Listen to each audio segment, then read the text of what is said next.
네, 오늘 찬양 감사합니다. 이 찬양의 제목을 아시나요? 제목이 뭔지 아시나요? 원 제목 하연이에게라고 하는 게 원래 제목이에요. 아시는 분은 아실 수 있는데 이제 그 자녀에게 불러주는 곡으로 이제 작곡을 한 거예요. 한동대학교의 그 주진 우리 하여튼 그 정확하게 아는데 그분이 이제 이렇게 자기 자녀에게 이제 하연이가 그 자녀 이름이에요. 그래서 하나님을 소개하는 알려주는 이런 가사예요. 사실 이 찬양을 제가 어린이 주일 첫째 주에 할까 생각을 했다가 설교 후 곡으로 조금 이렇게 좀 그래서 이거는 이렇게 뭐 그렇게 결단하기 그런 것도 아니고 그래서 그냥 이렇게 다른 곡으로 했는데 하여튼 5월 이제 마지막 주일 또 우리 또 믿음의 가정이라는 주제로 설교를 할 텐데 아주 적합한 또 이제 곡이다라는 생각을 또 해보게 되고 또 어린이 축제도 있고 5월은 어쨌든 다음 세대들을 조금 더 우리가 기억하고 또 돌아보고 그들을 향한 또 마음이 많잖아요. 그래서 또 마지막 주에 하여튼 좋은 곡 이제 이었다는 생각을 해보게 됩니다. 5월은 이제 가정의 달이고 또 가정은 사회의 가장 기초가 되죠. 그런 이제 공동체가 이제 가정이에요. 가정이 평안하면 또 하나가 되면 우리의 인생은 사실 더 아름답게 우리가 이제 살아갈 수 있다는 생각을 하게 됩니다. 근데 점점 가정이 불화한 가정들이 참 많이 생기고 또 분열들이 생기고 갈등들이 생기는 경우들이 참 많이 일어나게 있어요. 가정이 위기다라고 하는 얘기를 많이 하고 실제로 통계를 봐도 그와 같은 어려움이 있는 경우들이 참 많아요. 가정 가운데. 그런데 이런 현상적으로 이제 가정에 어려움이 있는 경우도 있지만 영적인 경우에서도 이 가정이 영적으로 하나 되지 못하는 경우들이 참 많다라는 거예요. 그러니까 겉으로 볼 때는 괜찮은 가정이에요. 근데 믿음의 가정이 믿음을 잃어버리는 가족 구성원들이 생기기 시작을 합니다. 가족 가운데 교회를 다니지 않는 사람이 생겨나게 되고 심지어는 무신론이나 타종교를 믿는 사람들 또한 생겨나게 됩니다. 또한 믿음의 가정이 영적인 만남의 자리를 잃어버리고 있다는 것도 심각한 문제이죠. 신앙생활을 하고 있는데 신앙인이라고 얘기를 하고 이 자리에 이렇게 나와 예배를 드리잖아요. 그런데 이 가정 안에서 우리가 오고 가는 대화가 전혀 믿음과는 상관없는 대화를 때로는 나누고 있다는 거예요. 가정에서 모여서 이야기를 나눌 때 자녀들에게 부모가 하는 말 아니면 부모에게 자녀가 하는 대화와 말 가운데 하나님이 항상 들어가나요? 들어가나요? 안 들어가나요? 그냥 일상적인 얘기들하고 앞으로 생활 얘기하고 대학교 가는 거 얘기하고 뭐 이렇게 생각 그런 얘기만 하고 있나요? 아니면 그 가운데 하나님 얘기가 하나님의 중심되는 대화와 말들이 오고 가고 있냐라는 거예요. 그런 대화가 전혀 일어나지 않으면 그냥 주일만 예배에 나오면 이런 죄송한 표현이지만 무늬만 교인이죠. 왜냐하면 하나님을 빼고 우리가 말할 수 있는 게 있나요? 우리 자녀들에게도 하나님을 빼고 뭔 얘기를 해줘요, 우리 자녀들에게? 그렇잖아요. 이게 때로는 싹 빠져버리고 그냥 일반적인 믿지 않는 사람들에게 하는 대화와 동일한 대화를 나누고 있는 경우들이 참 많다라는 거예요. 그래서 5월의 마지막 이제 주를 보내고 있는 이때에 우리의 가정을 믿음으로 새롭게 세우는 것에 대해서 한번 돌아보고 또 우리가 한번 기도하고 했던 시간을 가졌기를 소망합니다. 믿음의 가정은 뭘까요? 금방 제가 이제 처음 시작할 때 얘기한 것처럼 믿음의 가정은 하나님이 다스리시는 하나님이 통치하시고 왕되신 가정이겠고 그래서 믿음의 가정의 목적에 살아가는 것들은 누구를 향해 있는 거예요? 그래서 하나님을 향해 있는 가족이 될 때 믿음의 가정이라는 거예요. 또한 믿음의 가정은 모든 구성원들이 다 우리 주 예수 그리스도를 구주로 고백하는 그런 가정이 또한 믿음의 가정일 줄 압니다. 오늘 본문에 고넬료라고 하는 이 사람을 좀 소개하고 저 함께 묵상하면서 어떠한 삶을 살았는지 한번 보려고 해요. 근데 고넬료는 이방인인가요? 유대인이었을까요? 이방인이었죠. 기독교 가정에서 태어난 것도 아닌 사람. 그러니까 고넬료는 신앙적 유산이나 믿음의 무슨 계승이라고 하는 말과는 전혀 관계없는 사람이 바로 고넬료입니다. 고넬료는 로마의 백부장으로 소개하고 있고, 로마는 이제 여러 나라들을 이제 통치하고 있잖아요. 식민 통치도 하고 그랬는데, 특히 이제 유대 지역에서는 가이사라 진력에 총독 관저를 두고 거기 이제 총독이 있고 군대를 주둔하는데, 그 군대에 100명의 병사를 조직해서 그 100명의 그 병사들을 지휘하고 하는 사람이 무슨 직책이었죠? 백부장이었던 거예요. 하여튼 고넬료는 이제 그 군대 지휘관이었고 했던 사람이에요. 근데 그럼 이 사람이 어떠한 연유로 어떠한 가정 가운데 신앙에 갖게 됐는지는 사실 정확하게 몰라요. 그건 알 수는 없죠. 근데 이방 땅에 와서, 그러니까 본인에겐 이방 땅이 여기 요 지역일 거 아니에요? 와서 하나님을 알게 되고 또 하나님의 믿는 믿음의 가정으로 되었던 가정이 바로 고넬료의 가정이에요. 이 가정은 어떠한 삶을 살아갔나요? 하나님을 경외하는 삶을 살았죠. 그래서 예배하는 가정이었음을 보게 됩니다. 2절 요 앞부분을 잠깐 보면, 그가 경건하여 온 지방과 더불어 하나님을 경외하며 라고 말씀해요. 여기서 경외하다라고 하는 것, 공경하다, 존경하다라고 하는 의미를 또 포함하고 있죠. 그러니까 하나님은, 고넬료는 하나님을 경외하였고 또 존경하였고 하나님의 기쁘시게 하는 일들을 했던 것이 바로 고넬료이고, 그럼 하나님을 기뻐하게 하는 일, 기쁘시게 하는 일, 또 하나님이 기뻐 찾으시는 사람은 어떤 사람일까요? 바로 예배하는 자예요. 요한복음 4장 23절 같이 한번 읽겠습니다. 아버지께 참되게 예배하는 자들은 영과 진리로 예배할 때가 오나니 곧 이때라.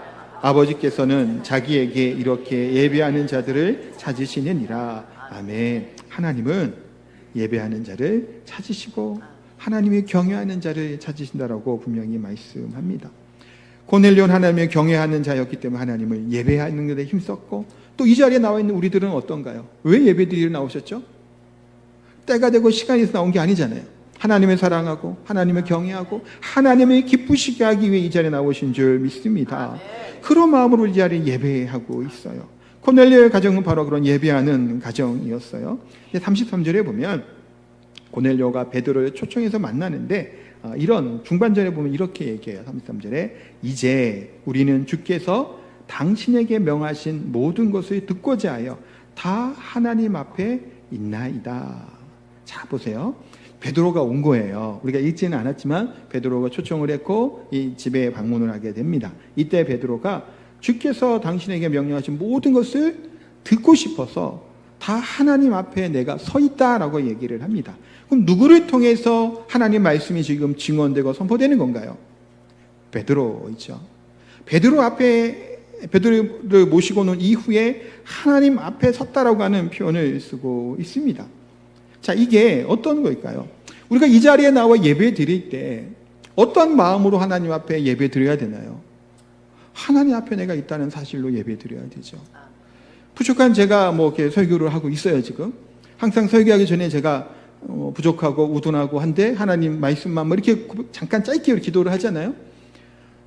그런 저를 통해서 하시는 이 말씀에 하나님의 말씀으로 순종하고 듣고자 하는 자세로 나와 예배를 드릴 때 우리가 온전히 하나님이 기뻐하신 예배를 드리고 그 말씀에 귀를 기울이고 순종할 수 있는 줄 믿습니다. 지난 수요일 날 짧게 얘기 잠깐 드릴게요. 수요일 날 우리 복음화 대성에 쭉 했는데 수요일 날 갔다 오신 분이 있나요? 영락교회? 없으신가? 계시는구나. 거기서 이 교수님이시기도 한 이 목사님이 요한복음에 대한 얘기를 하시다가 이런 얘기를 하시는 거예요. 예수님의 제자 중에서 가장 수제자라고 하면 누구죠? 제자들 수제자 베드로잖아요. 네, 베드로예요. 누구나 다 아는 이 베드로입니다. 그런데 요한복음에서는 베드로보다 사랑하는 제자라고 하는 이 존재, 보통 우리가 요한이라고 얘기하는데 하여튼 아닐 수도 있다 하면서 이제 그분은 얘기하시더라고요. 근데 어쨌든 그 사랑하는 제자가 요한복음에서는 더 어떤 면에서는 더 나은 모습을 보이는 거예요. 예수님이 부활하시고 갈릴리 바다에 나타나실 때도 예수님인 것을 알았던 먼저 안 사람이 누구예요? 이 사랑하는 제자가 알고 베드로에게 주시다라고 얘기를 한단 말이에요. 십자가에서 예수님이 돌아가실 때도 사랑하는 제자에게 어머니를 부탁하죠.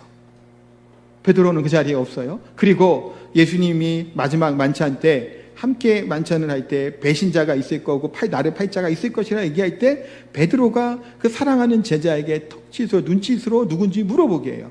사랑하는 제자는 예수님 오른쪽에 누워있다, 안겨있다라고 얘기해요. 베드로는 그 옆에 있는 거예요. 당시 시대적으로 보면 중심에 이걸 주치하는 사람이 있으면 가장 가까운 서열상 오른쪽이 서열상 최고, 그 다음 이렇게 간다고 그 교수님 얘기하시더라고요. 베드로는 요 사랑하는 제자 옆에 앉았단 말이에요.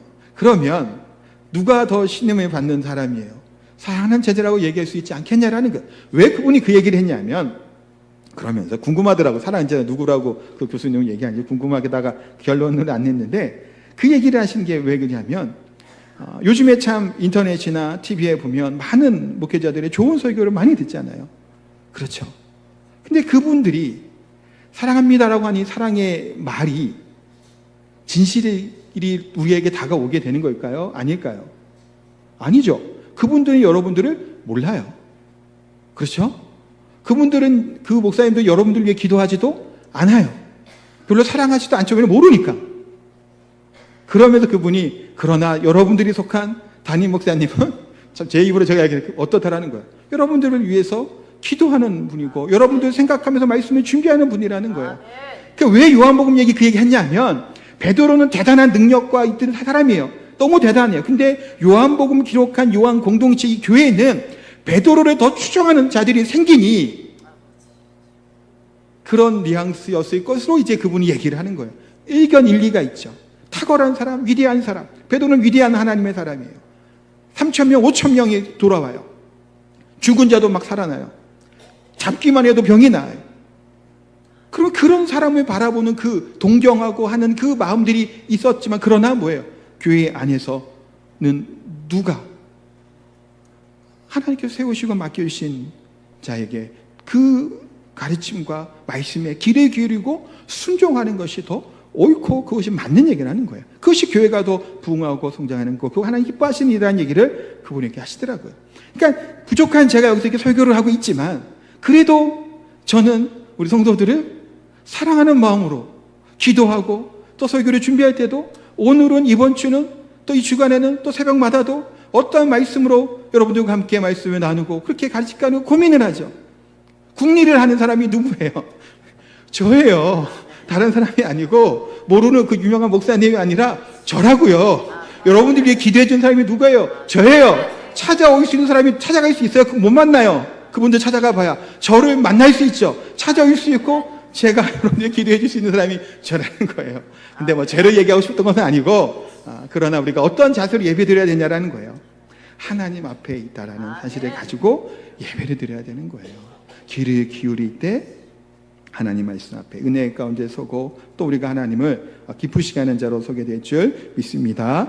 뭐 우스갯소리 하면서 얘기했습니다만 그런 중심의 마음이 있었던 거예요. 고넬료는. 근데 혼자만 예배 드렸나요? 고넬료가? 아니죠. 아내와 자식과 딸과 온 식구가 다 모였어요. 온 집안이 더불어 예수님을 믿었다고 얘기하고 있고 베드로가 왔을 때 다 모여든 거예요. 7절에도 보면 누가 있나요? 그 하인 2명과 그 부하 1명을 같이 베드로를 모셔오기 초청하기 위해서 보낸단 말이에요. 근데 부하 가운데 어떤 사람을 보내요? 경건한 사람을 불러요. 그러면 이 부하도 이방인이겠죠, 보통. 여기 보면 이달리아 부데라라고 얘기하는데 이달리아는 1절에 이달리아는 이탈리아를 얘기하는 거예요. 지금 로마가 이탈리아 아니에요. 그러니까 그 대부분 그 이방인일 거예요.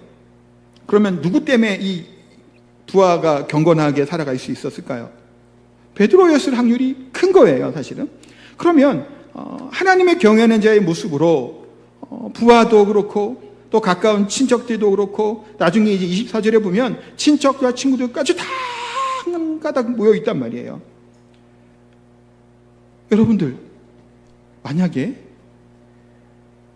여러분들이 우리가 만약 교회가 행사를 해갖고 우리가 가을에 뭐 초청잔치를 하자 그래서 데리고 오자라고 한번 해요. 그러면 여러분들을 보고 여러분들을 믿고 몇 명이나 이 교회 데리고 오실 수 있나요? 한번 해볼까요? 몇 명이나 여러분 믿고 올까요? 그러니까 믿음이 없어도 여러분들이 보고 교회 나올 수 있는 사람이 몇 명이나 돼요? 나를 믿고 나를 신뢰하고. 고넬료는 어떤 거예요? 그런 거예요. 사실은 그 영향력들이, 선함이 드러나는 거예요. 그러니까 믿음의 본을 보였던 사람이 고넬료죠. 그 고넬료를 통해서 그 가정이, 또 부하 직원들, 부하라고 하면 직장이라고 얘기할 수 있겠죠. 친척과 친지들까지도 하나님을 경외함으로 이 자리, 베드로가 설교하기 위해 온 이 자리에 그 많은 무리들이 모였다라는 거예요. 경외하는 삶을 살았기 때문이죠. 또 2절 후반절에 보면 백성이 많이 구제하고 하나님께 항상 기도하더니라고 얘기하며 고넬료를 소개하고 있어요. 구제하는 것과 기도하는 것이 일상이었단 말이에요. 근데 고넬료의 신분은 뭐예요? 로마의 백부장이에요. 어쩌면 식민지를 다스리는 주둔한 군대의 지휘관이란 말이에요. 그러면 대체로 어떤 일이 일어나는 게 더 쉬워요? 본인의 힘과 권력이, 능력이 있잖아요. 이 당시에는 군인이라고 얼마나 끝발이 세겠어요. 우리 옛날 일제시대 순사람만 해도 그랬다고 하잖아요. 더하는 힘이 있잖아요. 이익을 얼마든지 취할 수 있는 위치에 있던 사람이 누구예요? 고넬료예요. 이 사람은 뭐 했어요, 근데? 구제하는 일을 하는 거예요. 가난한 자를 돕는 일을 한 거예요. 기도하는 것들을 했다라는 거예요. 사랑의 손길로 그들을 보듬어하는 거예요. 그의 말이 항상 하나님을 향해 있는데 남에게 상처를 주는 말을 하는 것이 아니고 세속적인 언어가 아니라 하나님을 향한 기도의 언어가 그 입에 나왔단 말이에요. 그것도 말로만 하는 게 아니라 뭐가 있었던 거예요? 살아간 거예요, 그렇게. 그러니까 이 무리들이 모여들잖아요. 여러분, 질문 하나 할게요. 열방을, 세계를, 또 아프리카 선교를 위해서 기도하고 눈물 흘리고 또 헌금도 하고 북한 땅을 위해서 또 막 이렇게 하는 것과, 이게 어려운 일인가 쉬운 걸까요? 쉽지는 않아 보이죠. 그것과 가까이 있는, 좀 옆에 있는 분을 사랑하는 것과 뭐가 더 어려울까요? 세계를 품고 열방을 품는 게 어려운가요? 옆에 있는 사람을 품어내는 게 어려운가요? 옆에 사람이에요. 열방과 세계를 얼마든지 품어요. 우리가 주여 하고 손 들고 나가잖아요. 눈물이 펑펑 흘리고 헌금도 막 하고 그들 위해서 주여 기도도 막 하고. 쉬워요. 많이 한단 말이에요. 집단 편이 좀 그런데 비교적 쉽다라는 거예요. 이거는 얼마든지 하잖아요. 그런데 가까이 있는 내 남편과 내 아내와 내 자녀들, 아니면 옆에 지금 앉아 계신 우리 성도님들, 집사님들 위해서 뭐 하나 그들을 배려해주고 그들을 보듬어 줄 수 있냐라는 거예요. 뭐가 성교고 뭐가 믿음인가요? 세계만 품고 소리만 내면 되는 건가요? 쉬워요. 그런 거 외치는 소리잖아요. 그냥 나에게 병력 영향력이 없어요. 한번 눈물을 흘리고 기도하고 헌금 내면 끝나요. 옆에 있는 사람은, 가족들은 뭐예요? 나를 때로는 힘들게 하고 불편하게 하는 자들이죠. 그들을 사랑하고 섬기고 그들에게 내 말과 행동이 일치하는 삶을 살아가게 되는 것, 선한 영향력, 그리스도의 향기가 되겠죠. 고넬료는 그와 같은 선함을 드러내는 하나님의 경외함이 그의 삶 가운데 들어갔던 사람이 바로 고넬료였고 그 가정이었다라는 거예요. 사실 우리가 자녀들에게 가르치고 할 때도 그게 쉬운 일이 아니잖아요. 조그만 하초에 물 주고 하는 것도 귀찮은 일이더라고요. 저 같은 경우는. 화분이 집에 이렇게 있단 말이에요.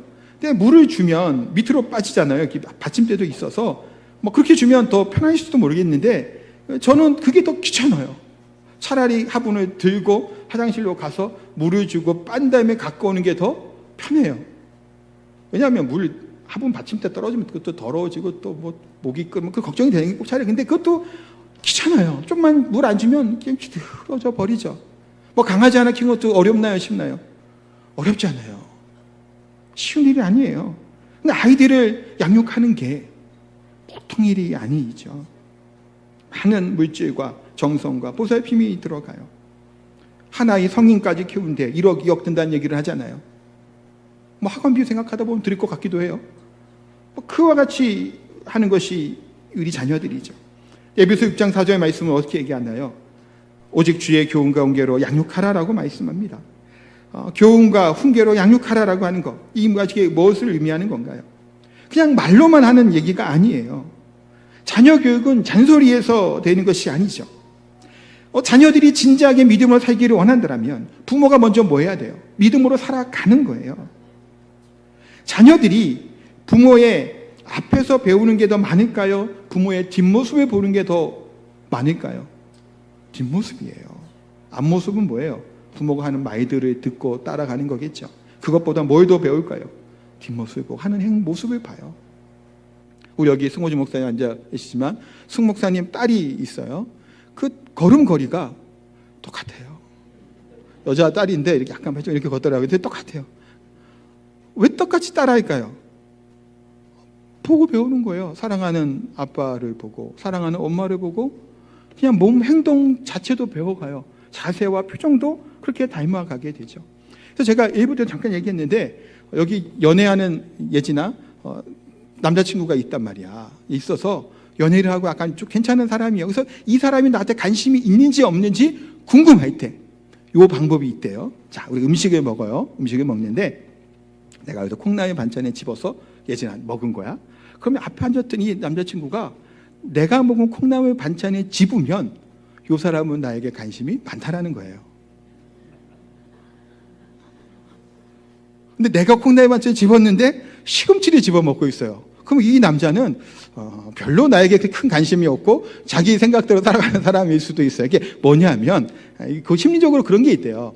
사랑하는 사람, 관심이 있는 사람이 있으면 그 사람이 하는 행동을 따라하거나 먹을 그런 상황이 나타나는데 심리적으로. 그래서 식사할 때도 내가 뭔가를 하면 따라가는 경우가 있다라는 거예요. 여러분들 남편들 어떤가요? 우리 먹는 것들 따라 이렇게 하시나요? 아내들은 어떤가요? 별로 그렇게 관계없이 살아가죠. 우리가 지금은. 그렇지만 우리 예진이처럼 이제 앞으로 좋은 남자를 만나야 될 요 때는 그러니까 관심이 가면, 사랑하고 관심이 있으면 뭐 하게 되는 거예요? 주목하게 되죠. 그렇죠? 그 사람을 보게 되고 행동을 바라보게 되다 보니까 모르게 따라가는 것들이 많다라는 거예요. 그러니까 하나님의 사랑하는 자는 누구를 닮아가는 거예요? 하나님을 닮아가요. 자녀들이 누구를 닮아요? 사랑하는 부모를 닮는 거예요. 그래서 앞모습보다는 뭐를 보고 자라요? 뒷모습을 보는 거예요. 우리들 하는 행동과 말을 보고 자라난다는 거예요. 마시멜로 이야기라고 하는 책이 있는데 이 책에 보면 인도의 마하트라 간디의 가족 이야기가 나온다고 해요.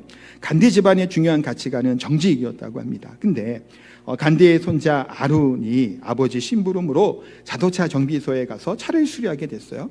아버지랑은 5시에 만나기로 한 거예요. 근데 일찍 차 정비는 끝나고 시간이 너무 많이 남아갖고 동시상영 영화 2편을 본 겁니다. 그랬더니 영화를 보고 나서 이 사무실로 가니까 6시 한 5분 된 거, 1시간 정도 늦은 거죠. 원래 같이 이제 돌아오려고 약속을 했던 거예요. 그때 아버지가 물어봐요. 왜 늦었냐고. 그랬더니 이 아들이 얼떨결에 이렇게 얘기합니다. 차 수리가 늦었다라고 대답을 한 거예요. 근데 이미 아버지는 정비소에 전화해서 물어본 거예요. 안 오니까 궁금해서 물어봤을 거 아니에요. 근데 아들이 지금 거짓말을 한 거예요. 그랬더니 아버지가 잠시 있다가 알았다. 너는 내 차를 타고 집에 돌아가거라. 나는 집에까지 걸어가겠다라고 말해요. 그랬더니 아들이 왜 그러냐고 물어본 거예요. 그랬더니 내가 얼마나 나의 자녀들을 잘못 교육했는지를 반성할 필요를 느꼈기 때문이다. 아들아, 나를 용서해다오. 나는 걸어가며 정직의 교훈을 묵상해야 하겠다라고 하면서 걸어갔다라는 얘기예요. 이 간디의 손자였던 아룬은 어떤 교훈을 배웠을까요? 그 이후에 다시는 거짓말을 안 했다고 이야기를 합니다. 누구를 보고 배운 건가요? 이 중요한 가치관을 심어주는 것. 어떤 가치관을 심어줘야 되죠, 자녀들에게? 하나님의 말씀으로, 하나님의 교훈으로 그들을 가르쳐야 되는 것이 부모가 마땅히 해야 될 바다라는 거예요. 가정에서만이 아니죠. 뭐 하는 것이 필요해요? 우리 교회 안에서 마찬가지인 거예요. 다음 세대들에게 가르쳐야 될 것이 뭐예요? 하나님의 말씀으로 양육하고 훈계하는 것들이에요. 자녀들에게만인가요? 후배들에게만인가요? 아니죠. 남편에게 뭘 보여줘야 돼요? 아내에게는 뭘 보여줘야 될까요? 사랑을 한다면 사랑을 실천을 보여주는 거예요. 내가 그 일을 행하는 거예요. 그 모습을 보는 것이 그 선한 영향을 끼치는 것이죠. 그런 것이 되는 것. 지금 오늘 본문의 고넬료는 그들을 부재하는 일들을 했죠. 기도하는 일들을 했어요. 그것이 뭐예요? 이웃사랑의 실천이에요. 천사가 와서 고넬료 얘기할 때 뭐라고 얘기하시는 사절에 뒤에 보면 내 기도와 구제가 하나님 앞에 상달되어 기억하신 바 되었으니라고 말씀해요. 이 고넬료의 기도와 구제를 하나님 앞에 기억되었다는 하나님이 기억하셨다고요. 예수님께서 비유로 말씀해 주신 게 있죠. 양과 염소를 분리합니다. 오른편은 양, 왼편은 염소를 해요. 오른편에 있는 자들에게 얘기하죠. 내가 굶주렸을 때, 내가 어려웠을 때 네가 나를 도와줬겠다 얘기를 했더니 이들이 뭐라고 얘기해요? 우리가 언제 주를 이렇게 배불리게 하고 도와주고 했냐라고 물어봤더니 가난한 자에게 한 것이 바로 나에게 한 거라고 얘기하시죠. 하나님 뭐 하신 거예요? 기억하시는 거예요. 그 가난한 자들에게 했던 것을 기억하셨다고요. 고넬료의 그런 구제와 헌신들, 기도는 하나님 앞에 기억된 바 되고 상달되었다라고 말씀하고 있다라는 거예요. 가정의 단을 보내면 이때에 우리 또한 나와 내 집은 여호와만 섬기겠다고 하는 이 고백이 우리 가정 가운데 있게 되기를 소망합니다. 그러하기 위해서 우리는 뭐 해야 될까요? 이제 끝났어요. 기도해야 돼요. 기도해야 돼요. 시편 127편 1절 우리 같이 한번 이 본문을 읽겠습니다. 여호와께서 집을 세우지 아니하시면 세우는 자의 수고가 헛되며 여호와께서 성을 지키지 아니하시면 파수꾼이 깨어 있음이 헛되도다. 아멘. 하나님께서 가정을 세워주셔야 뭐 하는 거예요? 크게 쓰는 거예요. 하나님이 지금 고넬료 좀 칭찬처럼 얘기를 했지만 고넬료를 통해서 이 가정을 이 주변에 이방인 땅에 복음이 증거된 것을 보여주시잖아요. 하나님이 이렇게 세워주셔야 되는 거예요. 그러니까 우리는 뭐 해야 돼요? 우리의 능력과 우리의 가치관과 우리의 힘과 우리의 재력을 가지고 우리 가정을 든든히 세울 수 있는 것이 아니라 하나님이 세워주셔야 되는 줄 믿습니다. 그래서 뭐 해야 돼요? 기도해야 되는 거예요. 기도하는 것, 부모의 기도, 어머니의 기도 땅에 떨어지지 않죠. 주 예수를 믿으라 그리하면 너와 내 집이 구원을 받으리라 말씀하고 있어요. 믿지 않는 가정들이 있죠. 이 말씀을 좀 의지하고 우리가 기도했으면 좋겠어요. 물론 우리가 내가 예수를 믿는다고 구원은 믿음은 개인이에요 사실은. 그러나 이 말씀은 뭐예요? 주 예수를 믿으라 그리하면 너와 내 집이 축복의 통로, 구원의 통로가 되는 거예요. 내가 믿은 내가. 그러하게 우리가 기도해야 되죠. 가족들이 구원받기 위해서 기도해야 되고 우리 가족이 하나님을 잘 섬기는 가정이 되기 위해서 기도해야 될 줄 믿습니다. 저희 지금 할머니가 위독하세요. 제가 지난 수요일날 잠깐 들었는데 돌아가실 것 같다고 그래서 막 가족들이 다 모이고 또 손자들도 막 다 모이고 그랬는데 저는 이제 못 갔죠. 뭐 제주도이기도 하고 또 돌아가셨다가 좀 늦게 또 돌아가시면 찾아갔다 좀 그래서 그냥 영상으로만 얘기했는데 그래서 지금 아직 조금 또 계셔서 지금 대부분 다 만났어요. 아들들, 딸, 손자들도 다 찾아가서 근데 이제 저를 못 봤다고 얘기를 하시더라고요. 그 중에서 그래서 한번 영상 통화만 했는데 그래도 가시기 전에 얼굴 한번 뵙는 게 낫겠다 싶어서 이제 화요일날 잠깐 좀 다녀오려고 하는데 항상 그때 영상 통화하면서 했던 우리 할머니가 목회 잘하라고 성도들 사랑하면서 정직하게 이렇게 하기를 바란다고 이렇게 기도해 주면서 이렇게 축복해 주더라고요. 그러니까 손자들마다 지금 의식을 잃었다가 돌아가시다가 잠깐 정신이 차셔서 자녀들 손자들마다 만날 때마다 좀 다 기도해 주고 지금 계신 거예요. 할머니가 평생을 이렇게 기도하셨죠. 그래서 참 든든한 기도의 버팀목이 되시는 분이에요. 우리 처 할머니도 재능여행에 돌아가셨는데 우리 지금 할머니도 이제 곧 이제 돌아가실 것 같긴 합니다만 그런 기도가 그 자녀들에게 그런 선한 영향을 끼친 것은 당연하죠. 자녀에게 구원하는 일에 어머니의 기도, 부모의 기도 어찌 보면 당연한 일인 겁니다. 무엇보다 뭘 해야 되나요? 우리 가정을 세우고자 할 때 힘써야 되는 것은 뭐예요? 눈물의 기도이죠. 우리 자녀에게 뭐를 남겨주고 싶으세요? 많은 유산을 남겨줄 생각하지 말고 신앙을 남겨줄 수 있어야 돼요. 믿음을 남겨줘야 된단 말이에요. 그러기 위해서는 또 뭘 해야 될까요? 가정 예배 드리는 것들이 우리가 좀 해보게 돼야 돼요. 이 자리에 얼마나 가정 예배를 드리시나요? 점점 없고 별로 없죠. 근데 가정 예배는 사실 성전이 세워지기 전부터 예배했잖아요. 그것은 태초부터 아담의 가정에서부터 뭐 했죠? 예배해야 한단 말이에요. 노아의 가족들 예배해야죠. 아브라함의 가족들, 우리가 잘 아는 그런 가족들 예배하는 가족들이에요.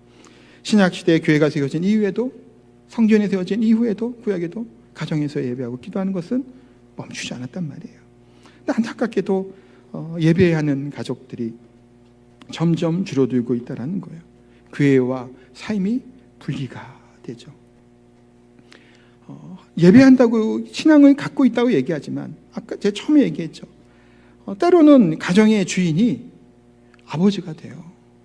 때로는 가정의 주인이 어머니가 돼요. 때로는 가정의 주인이 누가 되죠? 자녀들이 돼요. 가정의 예배가 회복되면 뭘 우리가 고백하는 거예요? 우리 가정의 주인은 아버지도 어머니도 자식들도 아니라 하나님이라는 사실을 고백하게 되는 거예요. 근데 하나님과 전혀 관계없는 이 매일매일 삶을 살아가니 우리 자녀들에게도 마찬가지고 아무런 하나님의 게 없지 않아요. 그게 점점 심각해지는 문제라는 거예요.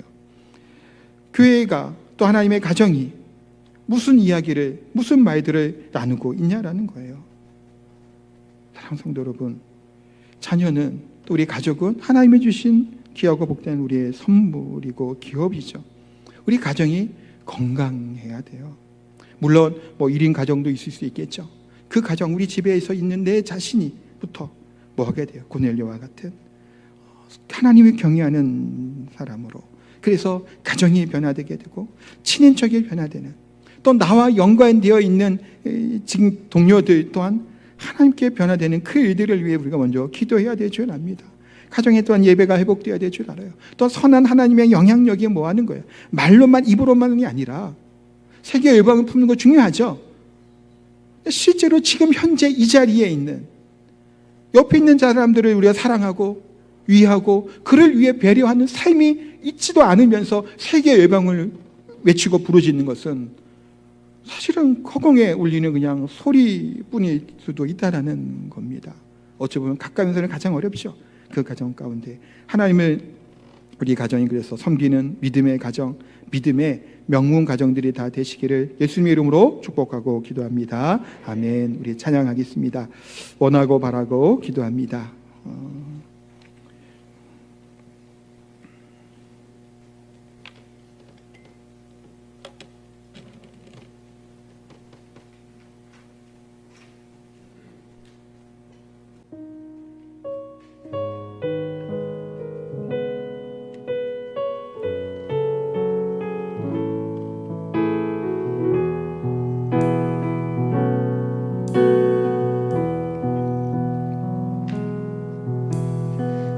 세상을 살아가는 동안에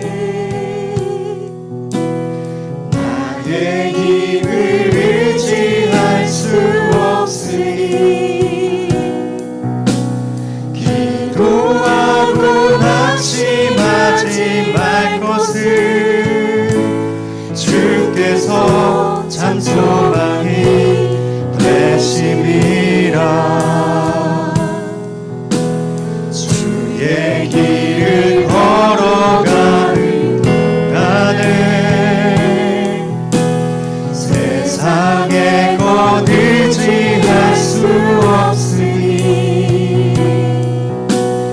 감사하고 낙심하지 말 것을 주께서 참 기쁨이 되심이라.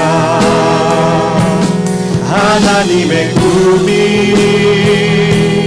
나의 비전이 되고 예수님의 성품이 나의 인격이 되고 성령님의 권능이 나의 능력이 되길 원하고 바라고 기도합니다. 하나님의 꿈이 나의 비전이 되고 예수님의 성품이 나의 인격이 되고 성령님의 권능이 나의 능력이 되길 원하고 바라고 기도합니다. 이 시간 같이 한번 기도 드리실 때 우리가 이 세상에 살아갈 때 정말 하나님만을 의지하며 하나님만을 바라보며 살아가야 될 줄 알아요. 근데 우리의 삶이 그렇게 살아간 것처럼 우리들의 다음 세대들 자녀들을 좀 하나님만을 의지하고 하나님만을 바라보며 믿음 가운데 살기를 우리가 양육해야 되지 않을까요? 신앙의 계대가 지금 이 세대에서 끊어져서는 안 될 것이고 믿음의 명문가가 되기를 소망합니다. 이 시간 기도 드리실 때 우리의 가정이 하나님만을 경외하는 가정이, 오직 하나님만을 섬기는 가정이, 그래서 기도하는 가정, 또한 섬기는 가정, 또 구제하는, 또 하나님의 말씀에 순종하는 가정이 되게 하여 주옵소서 기도했으면 좋겠고, 가정뿐만이 아니라 우리 교회가 우리 다음 세대들을, 우리의 자녀들을, 또 우리 어르신들을 공경하고 또 자녀들을 양육하며 아주 큰 이 가정의 공동체와 같은 그런 평안 공동체, 평안 교회가 되게 해달라고 우리 가정과 교회를 생각하면서 합심해서 기도하도록 합니다. 기도하겠습니다. 하나님, 시간 기도합니다. 우리의 삶 가운데 오직 하나님만을 경외하여 주시옵소서. 하나님의 선하신 나타나게 하여 주시옵소서. 하나님을 경외하는 자들이 되게 하여 주시옵소서. 하나님을 기뻐하는 자가 되게 하여 주시옵소서.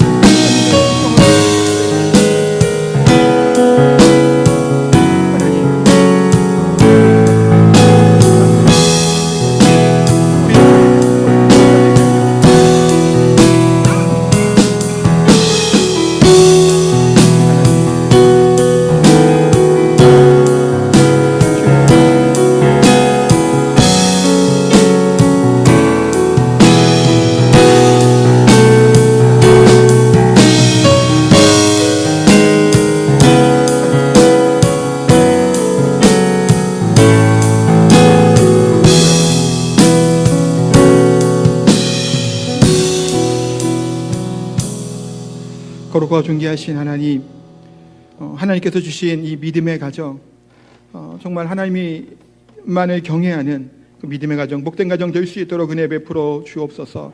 내가 먼저 본이 되는 삶, 내가 먼저 하나님을 경외하는 자의 삶, 또 나를 통해서 내가 축복의 통로가 되어 나를 통해 우리 믿지 않은 우리 자녀, 우리 가족들, 우리 자녀들이 주 예수 그리스도의 나의 구주로 영접하고 섬기는 그런 일들이 일어날 수 있도록 은혜 베푸시고 함께하여 주옵소서. 이 말씀을 의지하며 우리가 항상 기도하오니 믿음의 가정, 복된 가정, 하나님을 경외하는 가정 될 수 있도록 은혜 베푸시고 함께하여 주옵소서. 우리 사랑하는 교회 또한 다음 세대들을 또 그와 같은 하나님의 말씀으로 교훈과 훈계로 양육하게 하여 주시고, 또 다음 세대들을 또 하나님의 품 안에서 또 품에 하나님의 마음으로 품고 그들을 섬겨 나갈 수 있는 우리 사랑하는 교회 될 수 있도록 은혜 베푸시고 함께하여 주옵소서.